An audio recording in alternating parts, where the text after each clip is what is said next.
Welcome to the Bullets and Bourbon Podcast, where it's not about the bourbon, but more about who you share it with.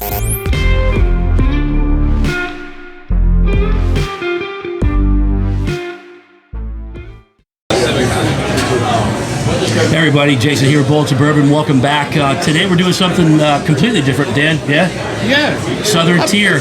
Yeah, I wouldn't say it's too different. We've done this at Liberty Pole. Yeah. So now it's College Game Day, and we're down at Southern Tier. Yeah, College Game Day, Southern Tier. We're doing whiskey cocktails, whiskey, amazing beer, and we're gonna mix it up. We're gonna have people on, right, just to do some giveaways. So it's gonna be a bit of a mashup, kind of like when we did the Marianne Eves Liberty Pole episode. So if you're down or if you're in the area, definitely a place. I can tell you, my first time here. I know you've been here a bunch. What happened?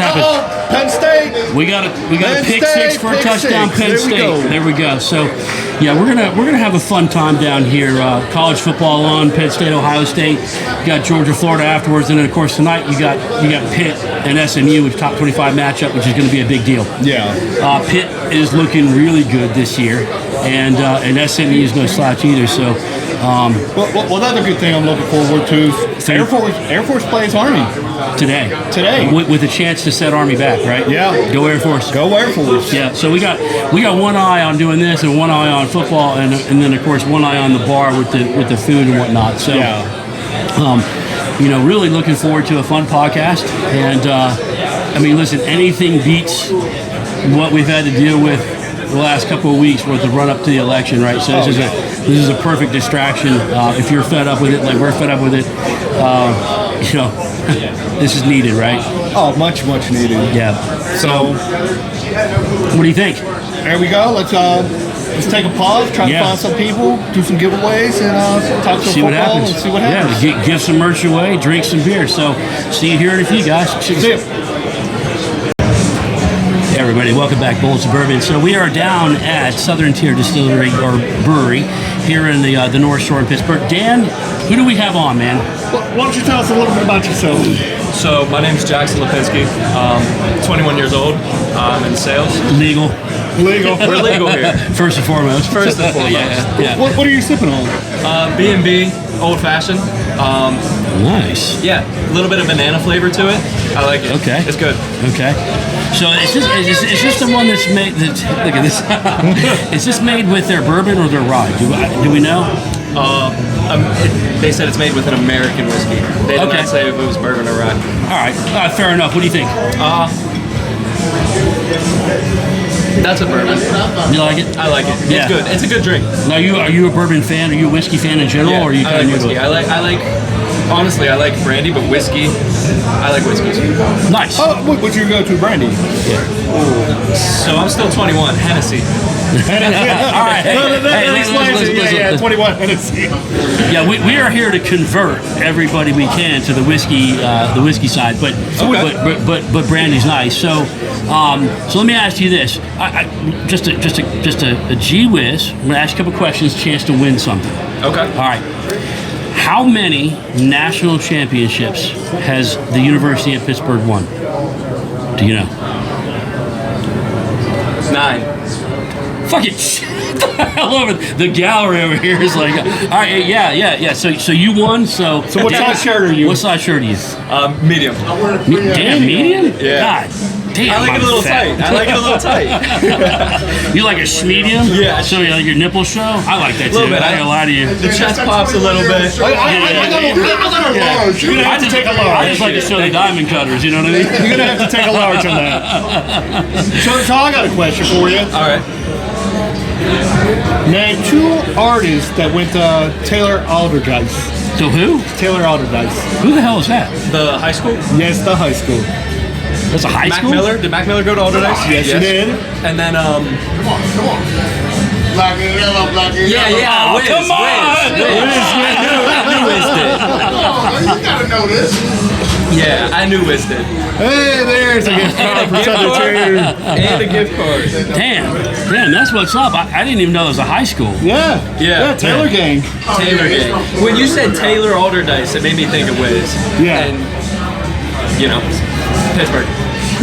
All right, so what's the next whiskey that you want to try that you know about?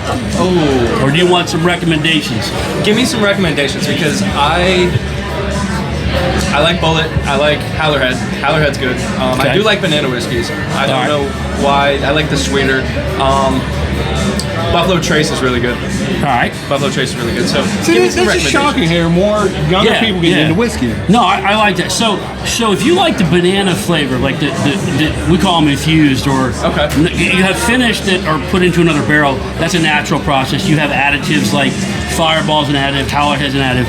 But if you like that line kind of like of a sweeter banana, you might find yourself being a Jack fan. So like Jack Single Barrel has that signature banana taste. Sinatra. You can't. Oh, yeah, but Sinatra's going to hurt your pockets a little bit. Being 21. Yeah.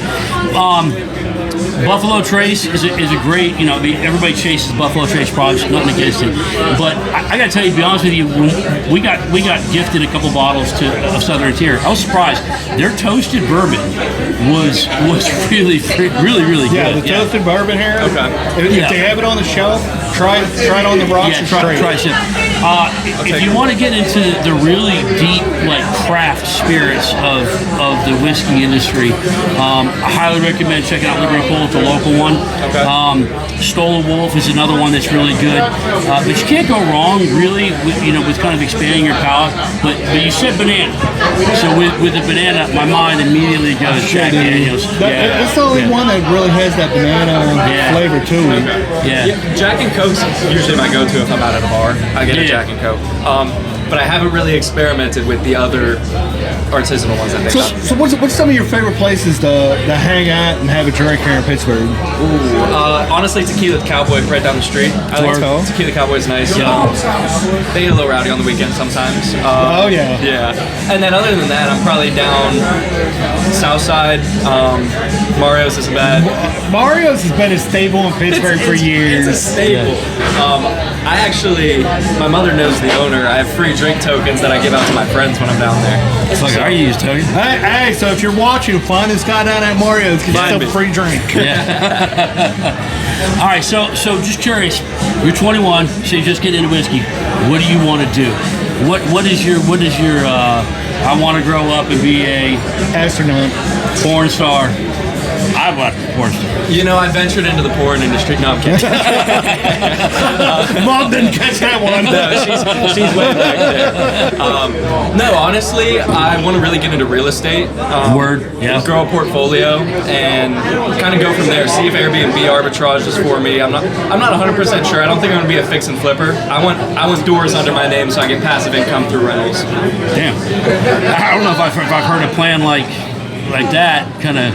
Fuck, man, why wasn't I like this? When we were 21, we're like, fucking just send me to Iraq, Afghanistan, and what do you want to do? I want to bang chicks and shoot dudes. That's about it. He's like, portfolio? I'm like, fuck, we're stupid. I don't know shit about a portfolio at 21. Dude, we're dumb. Yeah. You're from Still Rock, so. That'll do it. You can't blame anybody. We got a lot of guys from Still Rock, so you gotta be careful.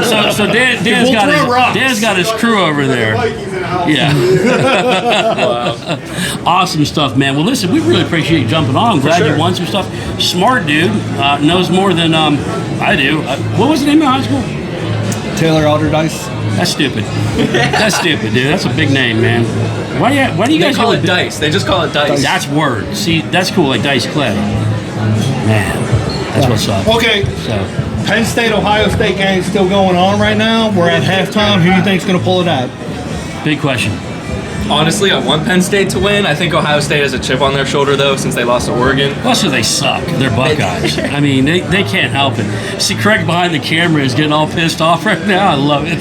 Craig might like this. My uncle was the point guard for Ohio State in the early 2000s. When they got beat by Florida? Yes.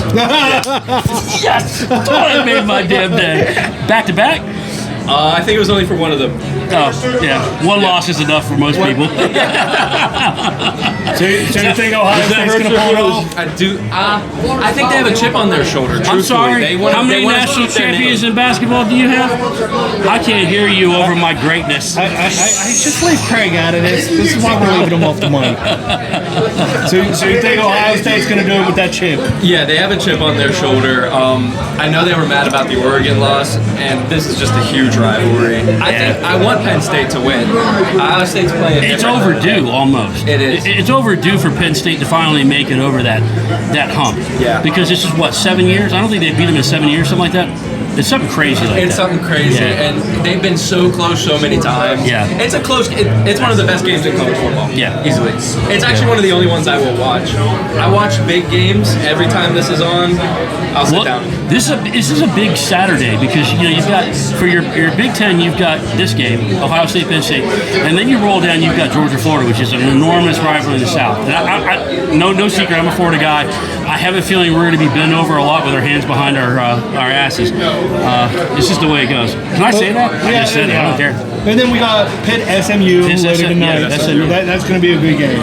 So give me your predictions for Florida, Georgia, and Pitt SMU. Pitt SMU, I have to go with Pitt. SMU's a good team. I have some friends down there, but Pitt's on a roll this year. Yeah, they look good. They look amazing. They have is it Alabama or it's Alabama's transfer QB, right? Yeah. That's who the kid is that's under center. So he looks squared away. He does. And honestly, I think we want to make a playoff run. I think Pitt wants to make a playoff run, and they know they have to stay undefeated to get into that top 16. And then you're not going to like this. I think Georgia's going to win. He knows Georgia's going to win. He already knows. So it's weird because as a Florida fan, we have looked increasingly better and more competitive, and all that talent that we do have looks like it's starting to come together. But oh man, I'm going to get crucified for this. You almost, as a Florida fan, you don't want to win if you want a new coach. If you want Lane Kiffin, do you want to beat Georgia and then Texas and then Ole Miss and LSU? You got it. It's weird. I mean, Florida fans are going to fucking crucify me. I'm just saying, y'all have been bitching about a new coach for the last 2 years. That ain't happening. I know. I want to see success. But I think that Georgia just, it's not the talent level. I think talent level, 5 stars and all that, 4 stars, we're matched pretty evenly. It's the scheme and understanding and the coaching that really is the difference. And Georgia's coaching took a turn 3 years ago, and they have not looked back. They've been a powerhouse since. Yeah, I don't know. What are the other big games that are out there, Jay? Do you know? Air Force versus Army. Here we go. So go Air Force. We'll make this pick. Army's probably going to win. I'm going Air Force. I want Air Force to win. That's Army can't do shit without the Air Force. I'm just saying. That is true. That is true. I'm just saying. Yeah. I think Army's going to pull through. They're a good team. If they do pull through, they're looking at a very real opportunity to be in the playoffs and to be in the national championship conversation. I think since the first time since 1960 something. Yeah. It's absurd that the service academies. Well, it's not because they can't recruit the same way that a normal school can. A normal school can go out and be like, "Here's money. I know you can't read. We're going to help you out with that. Come on to us." The Army, the service academies, they need exceptionally high GPAs, and there's a lot of demands. It's not exactly attractive, for a lot of kids to go. But it's a hell of an honorable thing to see when a kid goes off the service academy because they're going to get boned in the ass for well, that's like, what's his name that played for the Steelers on the O-line for a while? He's an Army Ranger, went to Army, made it to the NFL. Yeah. I can't say his name. Villanueva? Villanueva. Yeah. So another great example of doing that little bit of service for your country before you go off and you ball out. So good stuff, man. Listen, we really appreciate you sitting in with us and answering questions, man. I'm glad you won some merch. Anytime. Awesome, dude. Thanks for having me on. Everybody, we're gonna jump back on here in a few. Until then, stay thirsty. Just be yourselves. All right. Can I be into this? As long as I don't get fired from my job, I don't mind. or go viral. Like use fake names. We're good? All right, everybody. Welcome back to Bullets and Bourbon. We are, I don't know, halfway through the day down here, and we just watched, unfortunately, Penn State lost to Ohio State, so Craig's happy and everybody else is pissed off, right? But we have some Ohio State fans here, one of whom is a actual Buckeye. Yes. Right? Alum. Yeah. So I know you're happy. So introduce yourselves to everybody. Okay. I'm Greer, and I just moved here, and I went to Penn State. Go Penn State. I'm Andrea. I also just moved here, and I went to Rutgers. Rutgers. Okay. I'm Franny, also just moved here, and I went to Ohio State. Go Buckeyes. Oh God, here we go. I'm Lauren. I'm born and raised Pittsburgh, and I went to Pitt. So you're a let's Yinzer. go Pitt. Yeah, there we go. All right, so we still have Pitt on the tap for tonight, right? 8 o'clock tonight. And I just gave you guys, this is your first time really having whiskey, right? Yes. Some of you said that Fireball is whiskey. Who said that? Raise your hand. We're standing by that. You're standing by Fireball. Yeah. Okay, so Fireball is not whiskey, but you're now in the club. What did you think when I gave you the bourbon? What did you think? Honestly, not a great taste. No? No. Not there yet with it? I liked it. Like, it was just kind of bland, and like, it's a dad drink. It's a bad That's what I said. I thought it was good, like, for whiskey, but I wouldn't, like, whiskey's just not my drink of choice, except I am drinking it right now. You are drinking a Southern Tier whiskey mule. I don't know if the fans can see it out there. See, she fooled me. When she ordered, I thought she ordered the King's Mule. And that's the whiskey. You just said, did you order whiskey? And I said, yes, I did order whiskey. I ordered this whiskey mule. What do you think? It's a good drink? Yeah, it's good. It's With bubble gum? It's 8%. It's mint gum, but I mean, it's good. all right. What did you think? I liked it. I mean, I probably had like the backwash of it was pretty good. It was pretty good. It's the Yinzer in you. Yeah. It's the Yinzer. There we go. Okay. So now, what do all of you ladies do currently? I work in tech. I work at a bank. Bank? Yeah, also same as her. I'm a nurse. Nurse. So you know she's trouble. Off to get, yeah, because he's over here like, yeah. He's going to call for nurses right now for classes. Congratulations, we need more of them. We need more of them. I told him I can never wipe somebody's ass.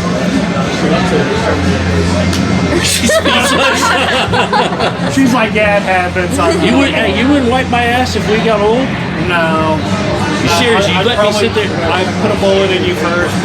I respect that. It's important. People need care, and there's people that need to give them. And if I can give it, then that's what I have to do to give someone good care. Then that's I like that. people deserve good care. So what brought the four of you to Southern Tier today? The day drinking. Yes. Day drinking? We just decided to roll it over. We were watching the Ohio State game at Mike's Beer Bar. Shout out any Buckeye fans, because it was really good Ohio State bar. A lot of fans there. Then when the game ended, we said, why go home? Let's keep drinking. I like that. And Lauren starts at 8. But we want to support Pitt on Lauren's behalf, and that's not until 8. So we have a good 5 hours to keep drinking. So we decided to just move it over here because it's a beautiful day out. Yeah. Not just for the drinking, it's the vibe. It's sunny. It's a nice fall day. It's really nice weather for November, I would say. Okay, so the three of you are originally from Pittsburgh. Right. What do you like about Pittsburgh and what don't you like about Pittsburgh? There's not a lot that I like. I love Lauren though. I love Lauren. Brutal! Damn. It's just Like when high kicks. I'm from Shit. New Jersey, so when I think of city, I think of Oh, New York. Whoa. Jersey's So you moved from Jersey, Yeah. and you don't like Pittsburgh. No. Do we not have enough garbage? No, it's just I don't know. When I think city, I think New York, and then I came here and I was like, oh, this is like a We don't calm have enough city. homeless. No, it's just like I don't know. It's like calm. It's like nothing crazy. Yeah, I mean we're chill. I'm not originally from. I'm a Florida boy originally, so I'm an adopted Yinzer. You know what a Yinzer is, right? I'm guessing someone from Pittsburgh. Yeah. I mean, you know Pittsburghese. You know, have you learned any? What's your Pittsburghese language you've learned? What do you mean? Like, what words are unique to Pittsburgh? The pierogi, whatever that is. The food. You never had a pierogi? Wait, No, I never ate one. No, pierogies. No pierogi. You're over there freaking out. She's like, what the fuck? She knows what she's making tomorrow for all three of them. Pittsburgh, hot take, I think Pittsburgh's one of the best cities, if not the best city in the country. Because it's not like as crazy as New York, but like it's not super expensive compared to New York, Chicago, Boston, any of that. Like, No, that's the thing it's I like. just, it's not buy as her a expensive. drink. It's Buy not her a as expensive. It's still so fun. You have the fucking Pittsburgh Steelers. There you Like, go. I'm sorry. Like, Love it. I just don't think there's a city like it. I'm sorry. The Pirates. I do like the cost of living as well. You do like the cost of living? Yeah, I will Okay. get with that. I can say my pro and con. I would say my pro is that, like, similar to that, it's not like a huge city, so I think it's like easy to like meet people or like see. I don't know, like go to the same places. Like it's easy to like learn the spots, I guess, because it's not huge. Okay, so what are the spots in Pittsburgh you girls like to go to? Tequila Cowboy. Okay, Tequila Cowboy. Well, it's Southern Tier. You guys are here. Yeah. Well, okay. this is only like my second time here. This is my first. Shout out Mario's. Everybody through all of Mario's. undergrad. Shady Side every Thursday for trivia. South Side every Friday. Mario's. That's the best. Everybody shout out Yeah. Mario's. Every time. Right. Every time it's Mario. It's a Pittsburgh staple. It's a staple. It's a staple. It is. Can I say my con? Yeah, go ahead, take it on. I really don't like the landscape here. It's way too hilly, and this is like probably one of the worst cities to go on a walk or go on a run. Just don't It's run. too like It's a lot of effort. It's too much like incline. Like it's not like hills, it's like inclines, and I feel like it's really hard to walk or run around here. So that's my con. Yeah, I will say. I feel like that's Same fair. thing for you? Is that like Yeah. agreeable, Like, or is that just where we I walk live? home from work from downtown, and we have to go up this big ass hill by PVG before we get to our apartment. And like the first few weeks, we were like winded after we got to the top. Like eventually we got used to it, but it's like. But Pittsburgh is invested in your cardiovascular future. I couldn't pitch that It's right. like they found a mountain and they like carved the city into it. I feel Yeah, like. that's what we did. We're love like, it. fuck it. We're putting a city right here. Piss off, hills. Don't Right? we have like one of the steepest hills? Yeah, we got like three. Three of the worst. Did you guys know the biggest clock in America is here? It's in Southside. Yeah. The biggest clock. Yes, look it up. No one ever No. believes me.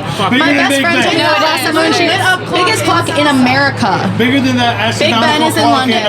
America, It is. but it's Google, big. It's guys. big. Go on Google and look up biggest clock in America. It's gonna say Pittsburgh. Google that PA. shit. Hurry up, Google that shit. Google it. Fuck, biggest clock in what, America? Listeners, If this shit comes take up my with a word porn for site, it. If I'm you pinning ever want it to all see three. the biggest Alright. clock in America, Biggest No, it's clock. the South Side. No, it's in Massachusetts.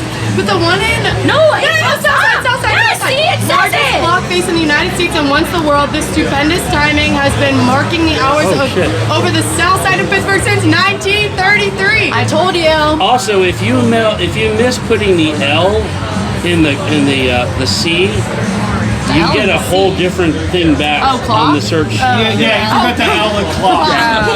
Yeah, don't search it like that. They said You got a different weird website. shit comes up. Yeah. There you go. All right, so I gotta ask you this: Are you guys planning on living here for a while? I just go wherever the wind takes me. Wherever the takes. Yeah. Okay.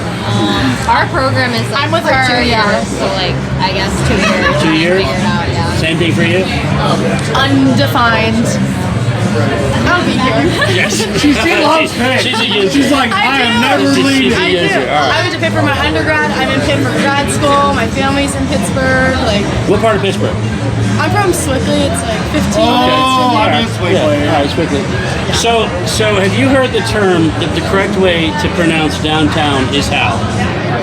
Oh, I've seen this. Isn't it like downtown? All right, your turn.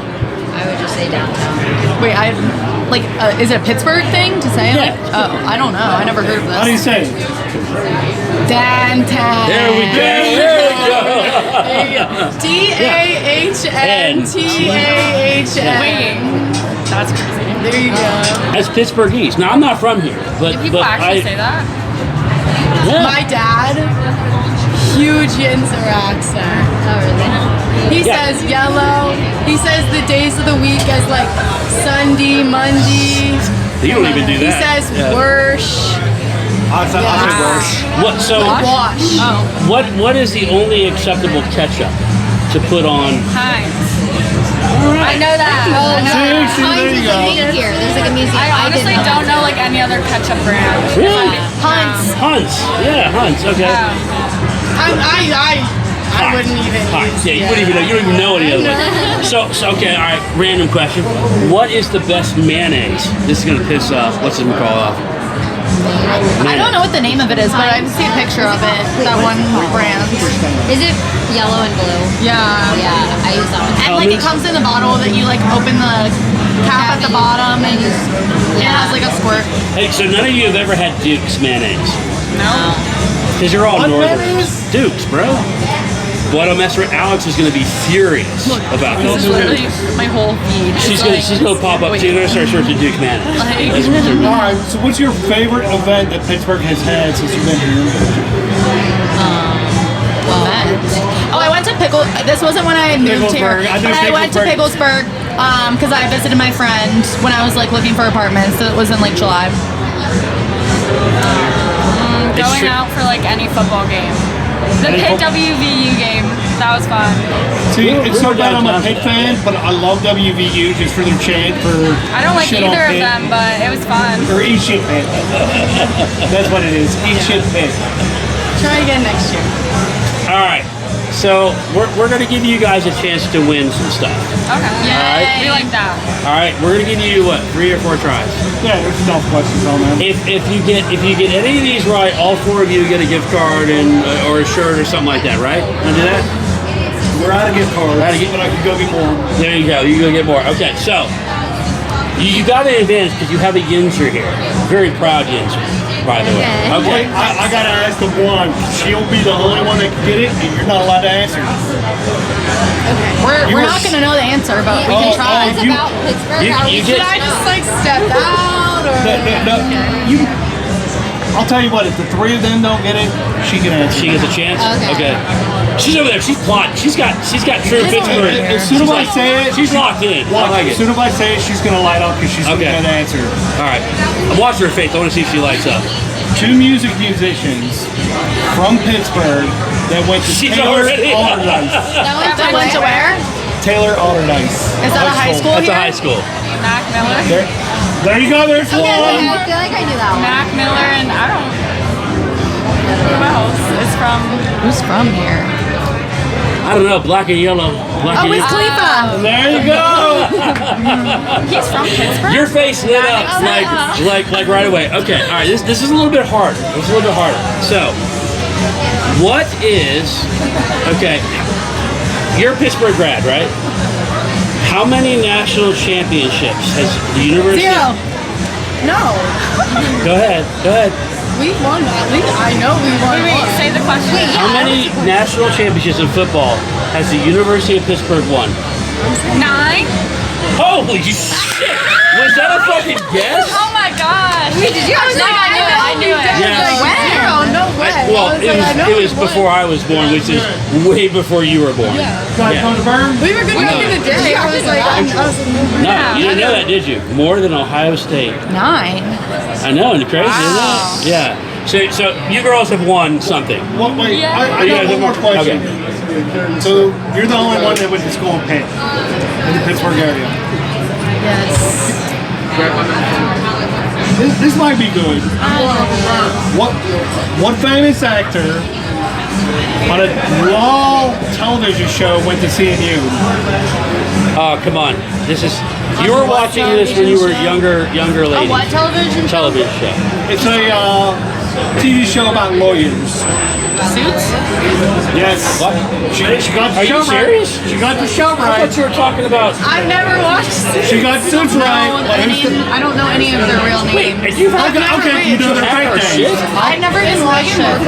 Yeah, she didn't go to see me. If you can guess the fake name, I'll be highly impressed.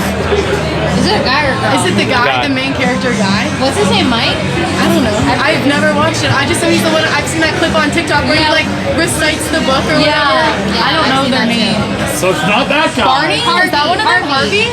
It is Harvey Specter, Gabriel Mach. How did you do this?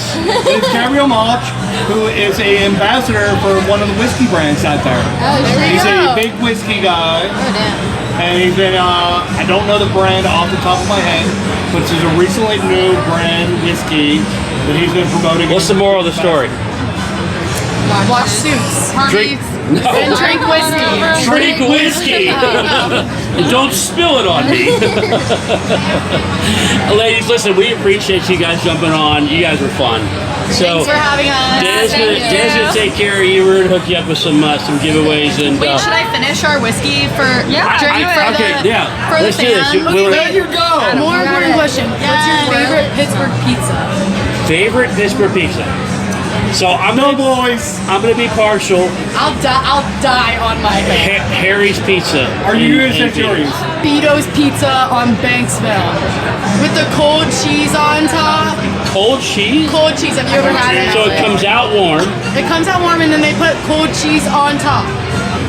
Fuck, that actually Dave sounds Portnoy good. rated it. No, it is so good. Best pizza in Pittsburgh by far. Beato's Pizza. It's on Banksville. Better than Doughboys? I don't know what that is. All right, so we have it. Better than Fiore's. So you guys like and follow us. You get a Doughboys pizza. We'll get a Vito's pizza, and we'll I trade. go there every year for my birthday. I went there after I graduated. That's the best pizza. Best pizza in Pittsburgh is Vito's. She's on a mission.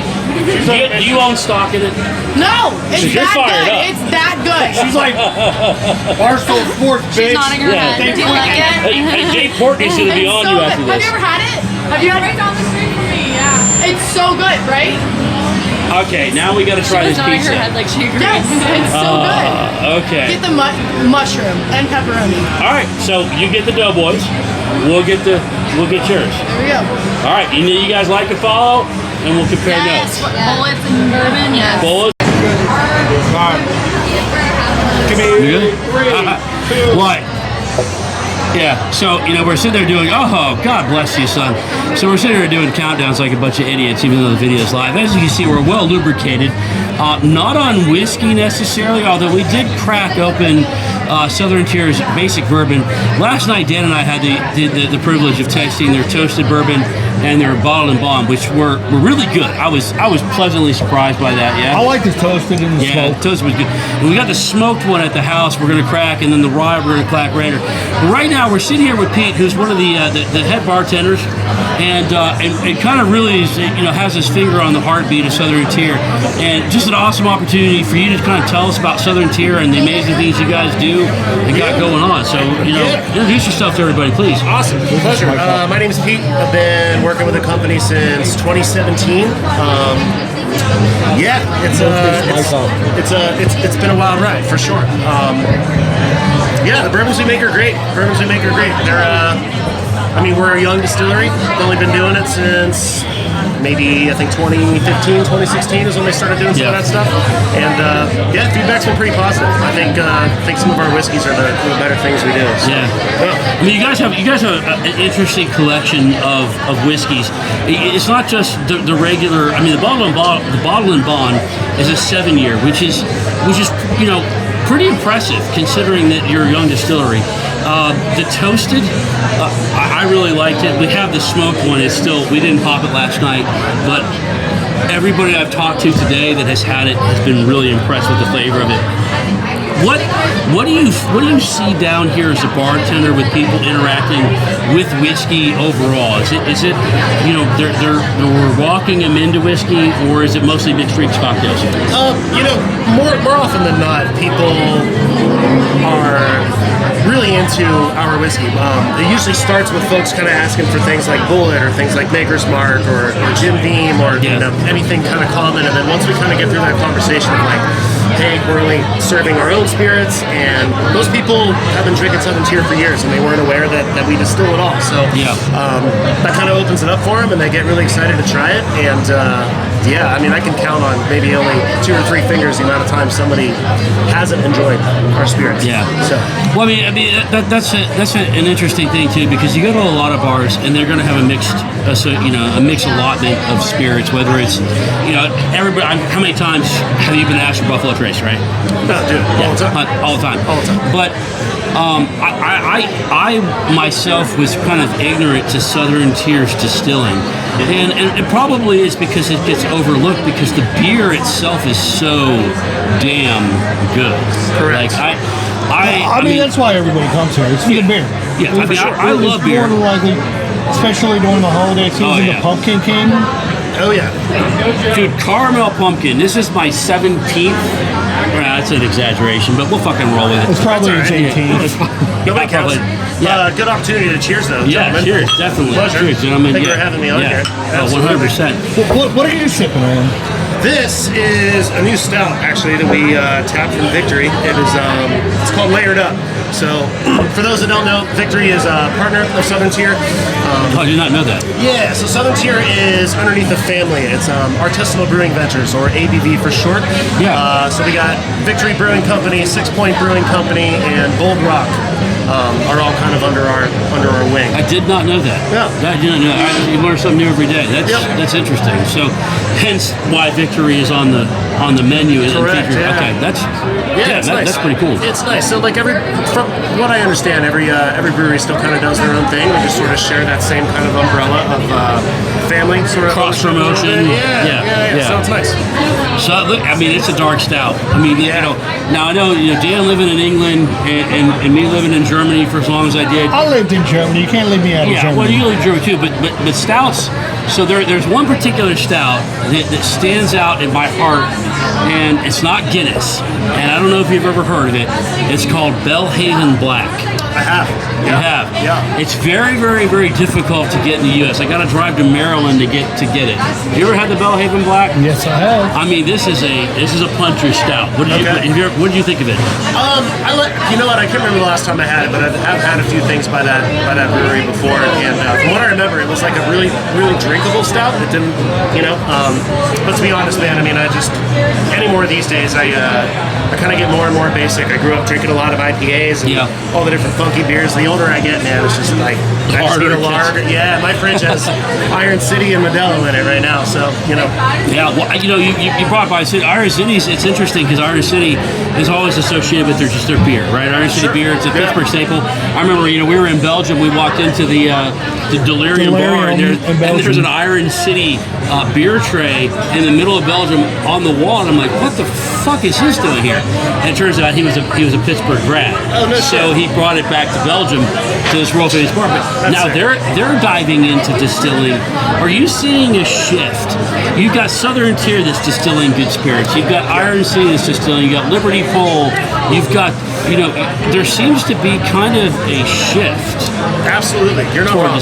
There's certainly a shift with the different craft breweries trying to sort of dabble and dip their toes into that pond a little bit. But I also noticed there's a big shift in just drinking culture in general. I mean, I'm 35 now, but I remember when I was younger, like dudes my age wouldn't be caught dead ordering some martini or some cocktail or something with a bunch of fruit hanging out. But like nowadays, dude, like 22, 23-year-olds, shoulders back, chin up. Yeah, dude, give me the fruitiest cocktail you got.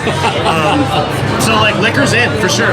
Beer's not dying necessarily, but liquor's certainly coming right up there. So the culture itself is definitely changing. So, and I think that helps us distilling the things that we distill and kind of being able to make everybody happy. Yeah. Okay.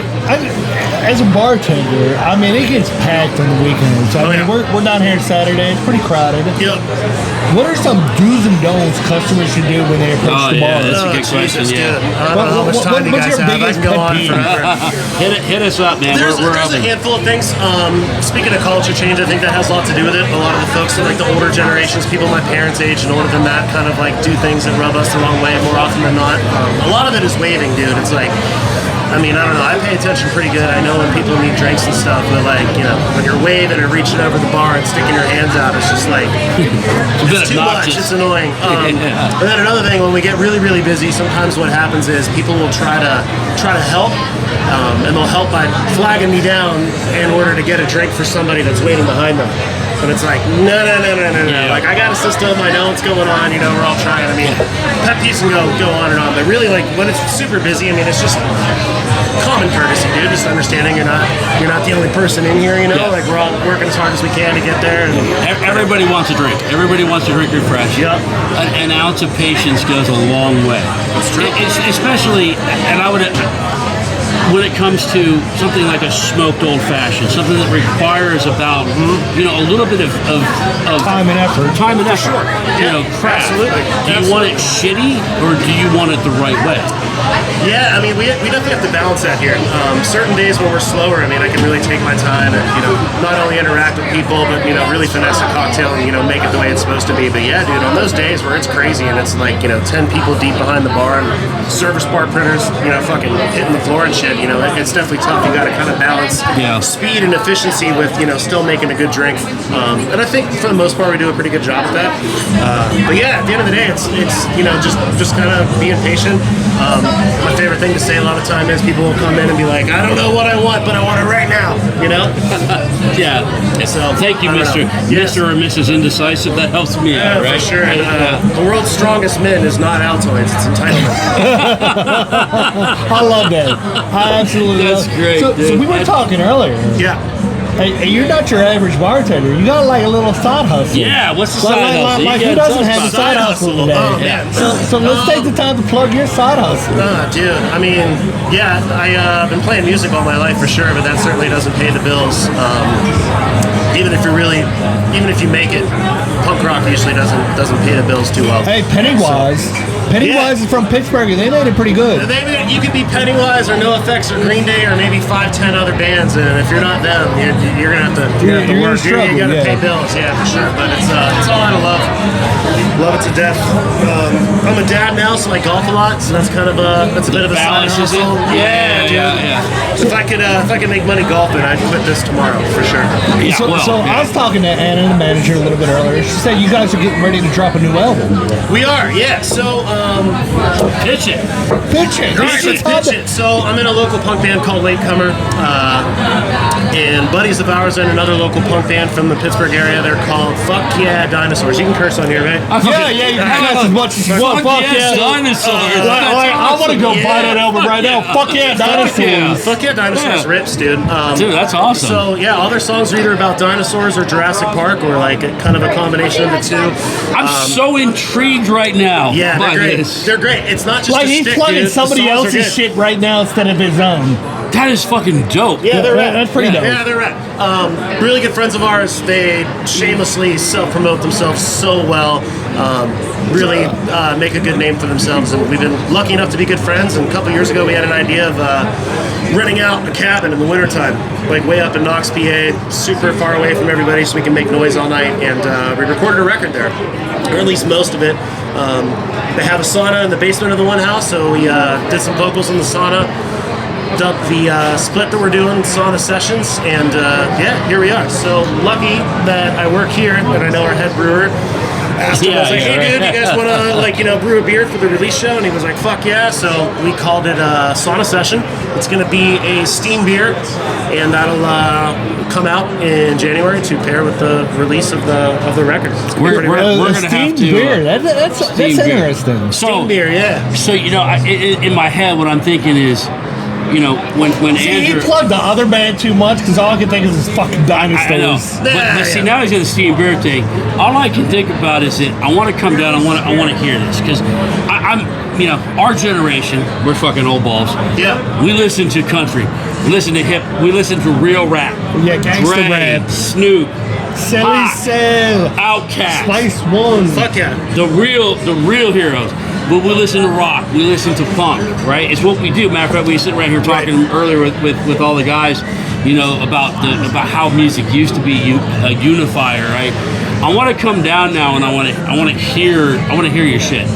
I want to hear shit. I think that'd be fun to do. So the new album you guys are dropping, what would you say the number one track is on that album? Oh shit, I don't know. Well, the singles are out now, so that's you can pick from those two. This is pretty rad.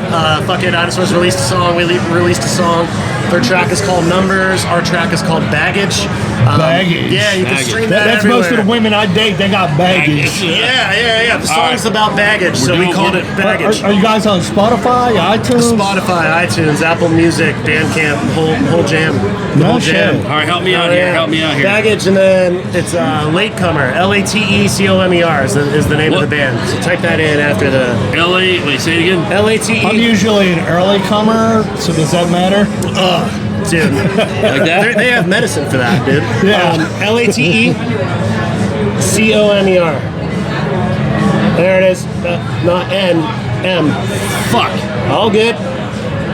Nobody ever accused me of being successful. There it is. Latecomer. It popped up. First thing. Yep.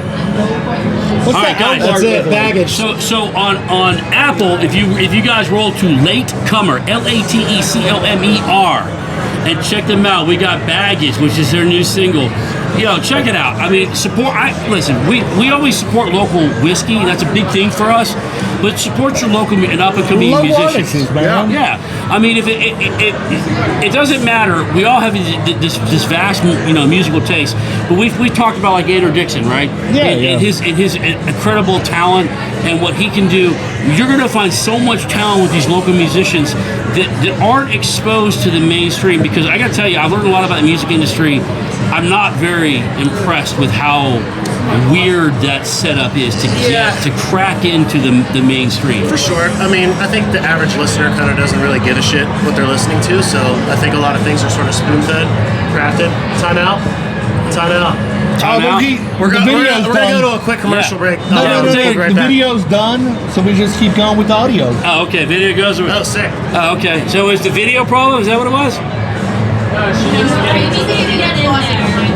Oh shit! We need into this. So there's a door. Oh, there's a door behind you. There's a secret. Everybody's waving at us. I'm like, what the fuck is going on? Oh, all right, so we're gonna take 10. Let the audio go. Let the audio video go. Daniel, who gives a shit? You're gonna trip over those cords and kill somebody. We're live and raw. Yeah. That's what we go on. Come on to the podcast. Yeah, we'll do it live. Come on. See, we get a dude. You're oh my god. Oh, she saved the laptop. You're Thank a God, disaster. Emily, dude. This is what happens when he has drinks. By the way, alcohol, podcast, it's a good mix. Dear It's already God. unlocked. What could go wrong? No, it wasn't. You got it? I'll open it for you. Want me to open it for you? Hurry I'm up. in the way. Hurry up, go behind the secret door. Oh Lord. Get behind the secret door and get the secret beer. We are a hot mess. Yeah, you guys said you're a new podcast, right? Well, we sure look Not like nude, it. but nude. Occasionally I am nude on Thursdays and Tuesdays. It's okay. If you're I have nude, an we're OnlyFans that quitting. is completely failing. I'm gonna drink some of this I don't whiskey. care. Yeah. Oh, you want As to long as I'm on Glenn? audio, I don't give a fuck if I'm on video. You want a Glenn, Karen? What's up?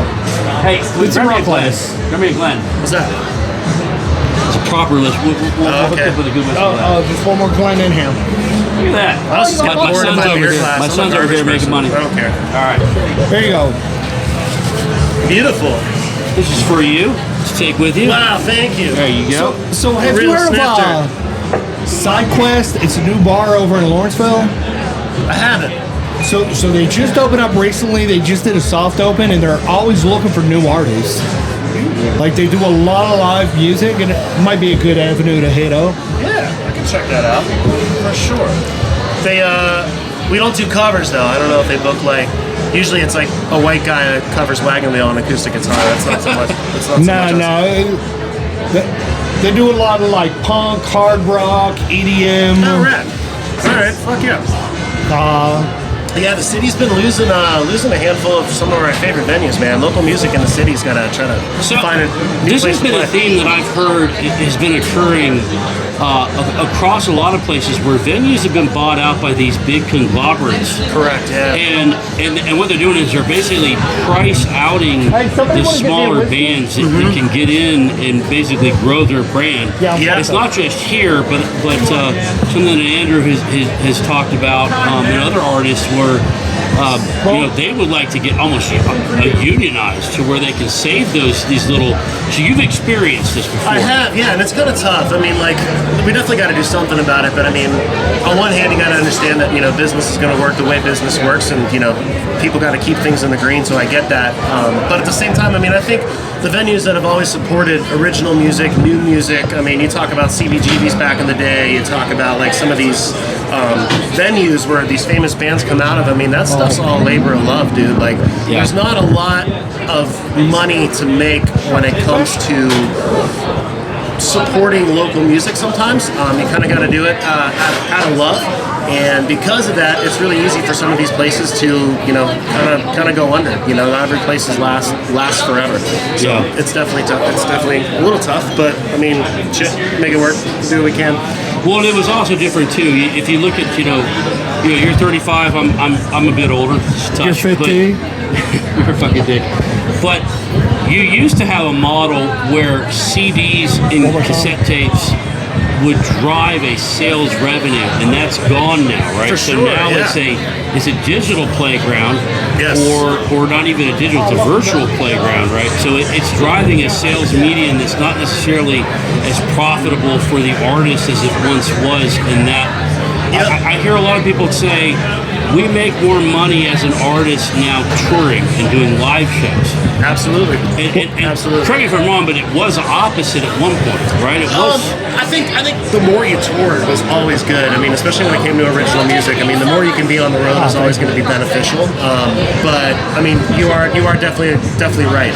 A lot of that shifted a little bit. I think, especially when it comes to kind of like your more mainstream music and your mainstream listeners. I mean, I think, with the birth of the internet and all that stuff, I mean, like, people's attention spans went down a little bit.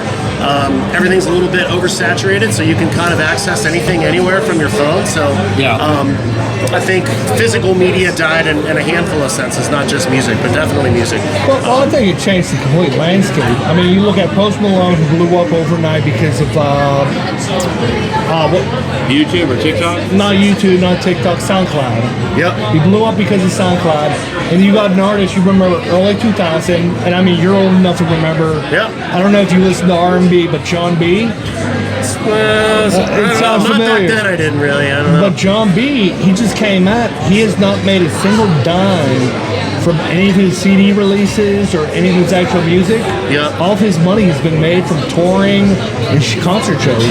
Yeah, touring's a big part of it. I mean, a lot of the bands that I've been in and friends of mine that I have. I mean, you make more money selling merch. You make more money playing shows. You make more money kind of doing it yourself in a little bit. I mean, shit, you can get a run of 500 shirts made and cost you $3 a shirt. You sell them for 10, 15. I mean, you're making big money. Yeah, that's where it is for sure. Yeah. But I mean, like, as far as the punk scene that I'm involved in, like, the people that really enjoy that have always bought physical media. Vinyl's always been important. CDs are starting to be a little nostalgic now, which is odd. So that's kind of coming back. Like they're becoming vinyls. Yeah, like there's something rad about like having like a physical thing, and like you smoke the weed and you listen to the song and you look at the artwork, and it becomes a whole. But you thing. remember when you used to get the CD and you open it like Snoop Dogg, right? And the cartoon one, and you open it up, and what did you open that motherfucker up? And you looked at the. Oh yeah. Yeah, you're like it jazzed you, right? Then you start stomping. Yeah. Right. That's too graphic. I know. He's like, I don't want to see you dancing. Yeah, I know. Never again, right? Yeah, no, music, I mean, it can be a whole thing. It's an experience, dude. Like, and it allows you as a human to kind of fill in the gaps where it's like they give you the songs, they give you some artwork, and then you start to associate, visual things with the music, and kind of beautiful shit happens. It's like reading a book, but like... It is. I think oftentimes, like, I think what's been really cool lately for our generation, for Dan and I, and that really extends probably to your generation. But when you hear a Snoop Dogg song come on, it takes us all back. I mean, it's taking you half the country is back, right? So you'll see middle-aged dudes that they'll be doing this. Oh yeah, right. All of a sudden you got some 50-year-old dude. He's crip walking, right? Well, it's like we were talking last night, Linkin Park. Yeah. Linkin Park dropped a new album. At what point does like Ice Cube and Snoop Dogg and Gangstar like get associated with like oldies? Oh, like, yeah. That's tough. Yeah. But it's true because it's very hard when you're in the moment to understand that Snoop Dogg and Dre are 50 years old, right? Yeah. They're getting up there in age. And up there. I think I was telling him about Linkin Park. I don't know if you've heard any of their new stuff. It just dropped. I have not. So I have not. Very. It's very hard when, especially that situation with like Linkin Park, where you lose such an incredible mind of music like that, right? And so you're hesitant, right? But it came on and I gave it a second and I was like, oh shit, dude, this he's got the vocal range. Yeah, right? Who do they get? Who's in there for Chester? I don't know who took over, but whoever it is, they found a voice that was very similar to Chester, but also had almost more vocal range. And I think what happened to Chester was tragic, right? If you're a Linkin Park fan, the kind of the punk rock rap, that whole conglomeration, it was tough. Right. But the heartbeat of Linkin Park was really the band, right? Mike Shinoda, that whole essence of it. So thank God that they were able to put it together. For sure. This guy really does kind of. His vocal range is like is crazy as fuck. That's sick. Sometimes, so like for example, like when Bradley passed from Sublime, where like I kind of noticed this happens a few times, where like some of the old singers from the past that people try to either emulate or sing on top of, and you might get somebody that's like a better singer, but like at the end of the day you kind of have to believe what people are saying a little bit. But sometimes I feel like that little bit of edge, a little bit of raspiness, that little bit of imperfectness is just sort of like adds to the genuineness of the story of the band, and it's just kind of like yeah, 100%. So before we wrap up, Pete, I want to pitch this for Southern Tier. So I don't know if I can get in close enough, so I'm just gonna read off. Fuck it. But if you go to stpittliquor.square.site, that is where you can order Southern Tier's spirits. And if you're out of state, you can probably get it easier than you can in the state of PA, which is kind of weird. Yeah, our laws suck, Yeah, but, we're working on that, and, we all know PA's a commie state, so screw them. It sucks for the liquor. Yeah, it sucks for liquor. Absolutely. Yeah, it does. But do SLOs still exist? Not to cut you off there. Like a special liquor order? I was always told, like, most wine and spirits, you can pop in there and be like, hey, I need this spirit from this distillery wherever, and they have the ability to order it. You just usually got to get it by, like, the case. We're not just going to send in, like, a bottle or two. I don't know. That's something I think that we owe our listeners, and we probably owe ourselves to look into. A little research doing. Yeah, that's something we need to ask. It's weird because Southern Tier, we associate Southern Tier here in Pittsburgh as being in Pittsburgh, but it's in New York. Correct, yeah, dude. So, Southern Tier has been really popular in the city, and I think a lot of folks do associate the beer with this place. And especially since this place opened, a lot of folks come in here like, this is Southern Tier, this is the spot. Nah, dude, Lakewood, New York, that's the original location. Yeah. So that's why they're not able to be in some of the places that we would normally find, like the place, the PA Libations down on the Strip. Yeah. If they were a PA, 100% PA spirit, then they could be in there. So it just makes it a little bit more difficult to figure out the way to it. So here's your way. You go to I'm gonna phonetically spell this out, bro. I'm gonna go old school, bro. Go military. It's Yinzer style. Yeah. Sierra Tango, Papa, India, Tango, Lima, India, Quebec. Yeah, I didn't know I had it in me. Uniform Oscar Romeo .square.site is how you get this good. It's a really good. The toasted and the smoke, I really enjoy.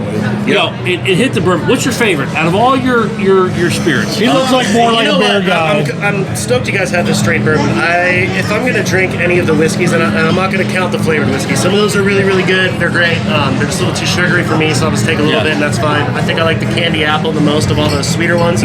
But as far as like the whiskey, I gotta go straight bourbon, dude. I'll tell you what, I fucking love that. The candy apple cocktail you guys have. Yeah. Tastes like apple pie moonshine. Yeah, absolutely phenomenal. They did a really good job of that. Most people, when they make cinnamon whiskeys, it's like a spicy cinnamon whiskey. This one is like more cinnamon, more apple, more sweet. I think it's better than Crown Apple. I mean, that shit's a malleable spirit. You can mix that with wine, cranberry, ginger, Coke, soda water, whatever the hell you want. It's all going to be good. So as a bartender, some of those spirits that are their flavored spirits give you a lot more options to be creative. Sometimes, yes. Some spirits kind of pigeonhole themselves a little bit. Others are, a little more open and flexible to making cocktails with. You talk about like a s'mores whiskey, or you talk about like, you talk about like the peanut butter flavored whiskey. It's like there's only so many drinks I can really do with that, you know. But that candy apple leaves me tons of options. The straight bourbon martinis, is just you can play so with delicious. it. Yeah, like this straight bourbon, I don't know. I get like a little maple on the nose, and I don't know if that's by intention or not, but it's just smooth. It's good. I mean, I can. That's awesome. Yeah, Brad. Pete, man, I can't thank you enough for jumping on and just kind of sharing your story, especially with your band, but also your passion for Southern Tier. Hey, one more time for our listeners, can you tell your band name again? Yeah, please. We're Latecomer, Latecomer, all one word. Latecomer, Pittsburgh. iTunes, Spotify, the whole thing. It's rad. Thankful to still be doing that shit. Thankful to still be fucking working here. And thanks for fucking having me on. Definitely. For all our Pittsburgh whiskey friend listeners out there, I know there's a large population of punk and metal lovers out there. So give Latecomer a holler. I'm gonna check them out. Yeah, for sure. And you know what? Come down to Southern Tier and meet the man. Pete, man, thank you so much for being on. Yeah. Guys, we're gonna take a small break. I gotta feed this beautiful body. And there's more drinks that need to be drank, so we'll see you on here in a little bit. Cheers. Right now. We're good. Hey, welcome back, everybody. The spirits are flowing. The drinks are flowing. Florida is beating Georgia right at this moment. I'm just saying, which is a big deal. Shut up! I didn't ask for your input on this. All right. Damn, Florida's beating Georgia. Just let me have this moment Just before let you have the moment. they're going to get crushed. Dan, go ahead, take it away. All right, so we're here with Barry the Great. The Great. Barry the Great, and we're gonna have another podcast in the future with Barry. You own a boxing gym, and not only do you own a boxing gym, but we got the Army Air Force game today, and you were in the Army. You're an Army vet. I gotta support my guys. I know everybody feels like Air Force is gonna take it, but I don't know. I'm whole on the way. Army strong this year. I gotta go Army strong. Army's going with that Army strong motto. Exactly. I wasn't be all you can be. I was Army strong, so I gotta go Army strong. I would tell you this, that when I met him, he stood up, and I don't know if I've ever felt more inadequate in my goddamn existence. Because he stood up, I was like, oh shit. That's why I said I'm a positive role model, man. A lot of people look up to me. It's all right, man. But fellow whiskey drinker, yes. Fellow veteran, cheers. Amazing to have you on. Dan's talked a lot about you over the years. So, you run a boxing gym, but you're also a boxer. Matter of fact, you won gold gloves, right? Yep, won gold gloves last year in Amarillo. Yeah, tell us about that. I mean, what's that like? That was just something I always wanted to do. They gave me like a 6-day notice for that one. You know what I mean? Wow. They're like, here, we got this guy. His opponent dropped off. You want to take it? And I was like, hey, why not? Golden Gloves is big time, man. I mean, I wouldn't pass up for the world. So 6 days to basically go and fight a chance for Golden Gloves.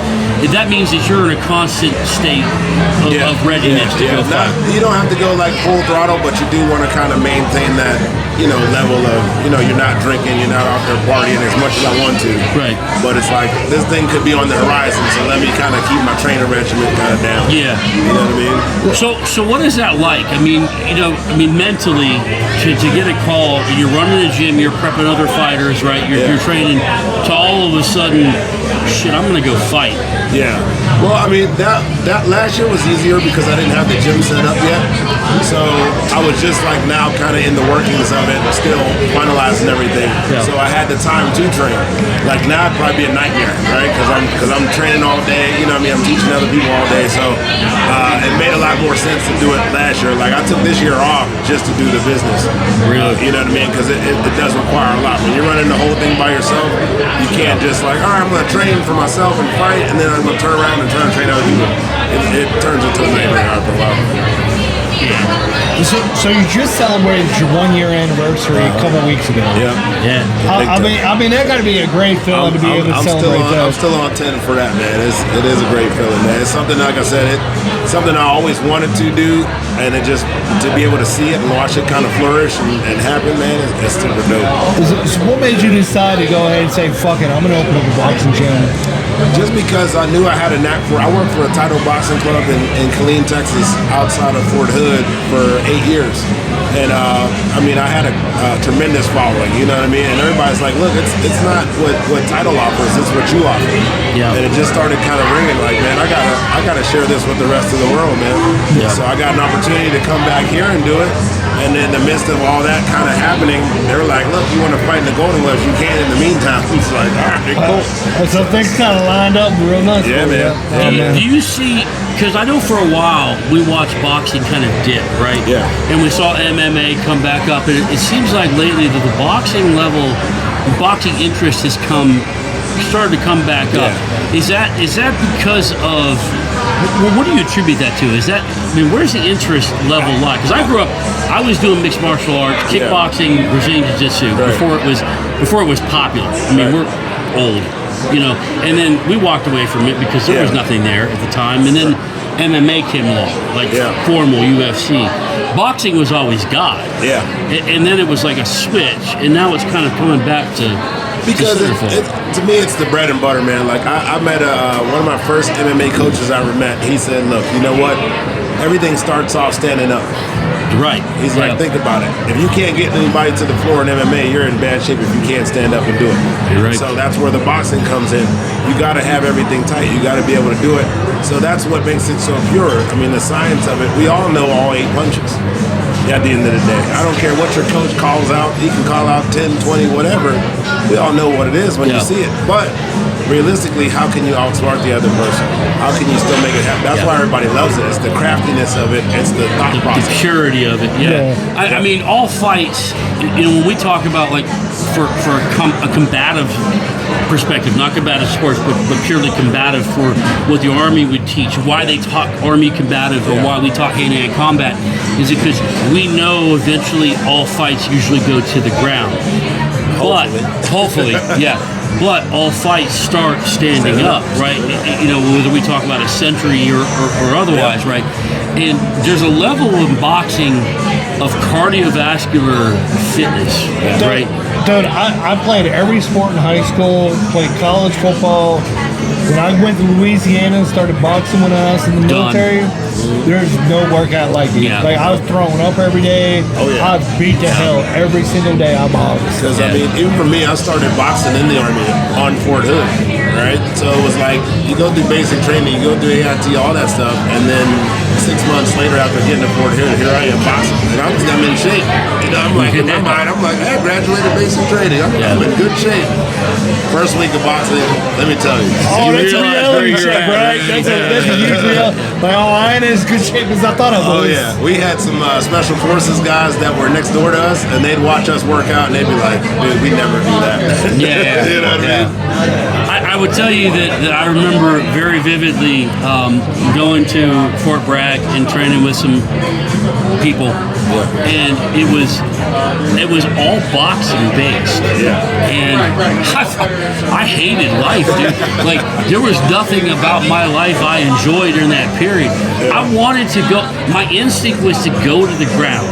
Right, go to my back, let you in my guard so I can take a break, so I could tie you up. And the boxing is never about that. Boxing is all about, can you react, can you calculate, can you move, can you. I didn't like that, and man. when you get rocked, I mean, that's the other part. A lot of people don't like getting hit.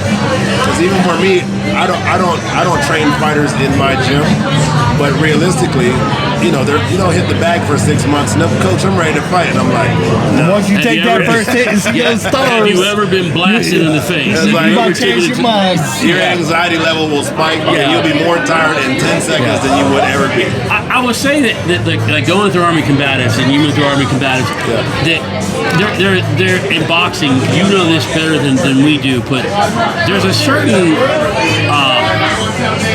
there's a certain positive outcome to getting blasted in the face, right?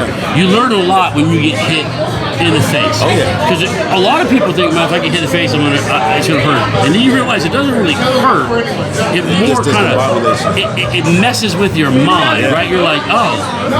And the fighters that are usually really good are the ones that know that, right? And they know how to use that to their advantage mentally while being worn out. Yeah. Like, I mean, while being just physically exhausted from the cardio. I mean, just to think about to even hold on to somebody when you get rocked. That takes a thought process. Right. I got to time up. You know what I mean? Get my breath.